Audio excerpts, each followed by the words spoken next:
सभी मित्रों को वंदे मातरम। आप सभी को होली की बहुत सारी शुभकामनाएं। आशा करता हूँ आपका होली का त्यौहार बहुत ही खुशनुमा और बहुत ही और ज़्यादा ही रहा होगा। आज एक मुख्य प्रश्न पर चर्चा करना चाहूँगा, जो कि मुख्य तौर से बहुत ही युवा बेटा बेटियां और मेरे साथी करते हैं कि आप अपने नाम के साथ दहिया आपका जो गोत्र है वो ना लगाकर स्वदेशी क्यों लगाते हैं। ये बड़ा महत्वपूर्ण सवाल है कि हम अपने नाम के साथ स्वदेशी क्यों लगाते हैं या क्यों लगाना चाहिए।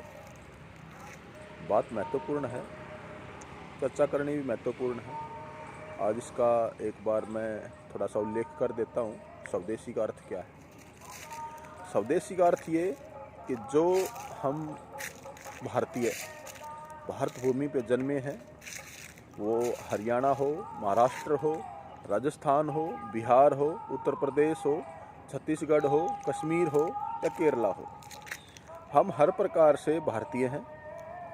और जो भारत भूमि पर जन्मा हुआ या किसी भी देश में जन्मा हुआ, वो उस देश का स्वदेशी होता है। उस अपना एक देश है, उसका एक अपनी पहचान है, वो पहचान हमारे से जुड़ी हुई है।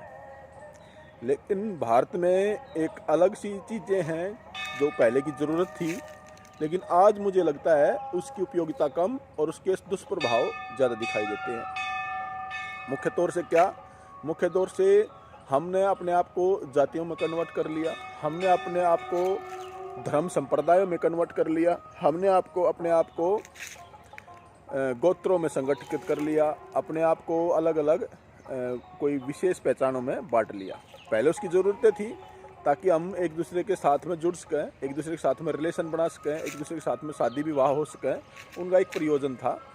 और पहले जो कबीलों में लोगों का रहन सहन था, वो थोड़ा सा कम जनसंख्या होने के कारण ऐसी ज़रूरतें उनको महसूस होती थी। लेकिन आज की स्थिति ऐसी है कि हम मुख्यतः शहर नगरों में, गाँव में रहते हैं और वहाँ की ज़रूरतों के अकॉर्डिंग कबीलों वाला व्यवस्था अब ख़त्म हो चुकी है, जो कि ईसा पूर्व से पहले थी, सैकड़ों साल, हज़ारों साल पहले थी। उस टाइम पर गोत्रों की ज़रूरत पड़ती थी। लेकिन अब हम उस चीज़ को अपने अपने अलग पृथक भाव में यूज करना शुरू कर दिया कि मैं आज जाट हूँ, मैं गुज्जर हूँ, मैं ब्राह्मण हूँ, मैं यादव हूँ, मैं क्षत्रिय हूँ, मैं शूद्र हूँ। मैं अलग अलग हर प्रकार से हमने अपने आप को तोड़ लिया। अब उस टूटे हुए प्रभाव ये आते हैं कि हम अपने आप को अलग समझते हैं। लेकिन यदि हम सभी एक धरा पर पैदा हुए, अर्थात हमारी माँ एक है भारत भूमि, और उसकी संतान होने के नाते हमारा रिलेशन भी एक है भाई बहन का। जो भी हम एक धरा पर पैदा होते हैं, एक माँ के गर्भ से पैदा होते हैं, वो हमारा विशेष रिश्ता है। उसमें कोई शूद्र नहीं, कोई जनजाति नहीं, कोई ऊंचा नहीं, कोई नीचा नहीं। उसके आधार पर हम स्वदेशी हैं। और स्वदेशी बताने का अर्थ यही है कि हमें अपने नाम को कुछ विशेष अलंकार लगा के, विशेष चीज़ें लगा के अपने आप को अलग से दिखाना ना पड़े। एक ही पहचान हो, स्वदेशी, जो कि अपने आप में पूर्णता है।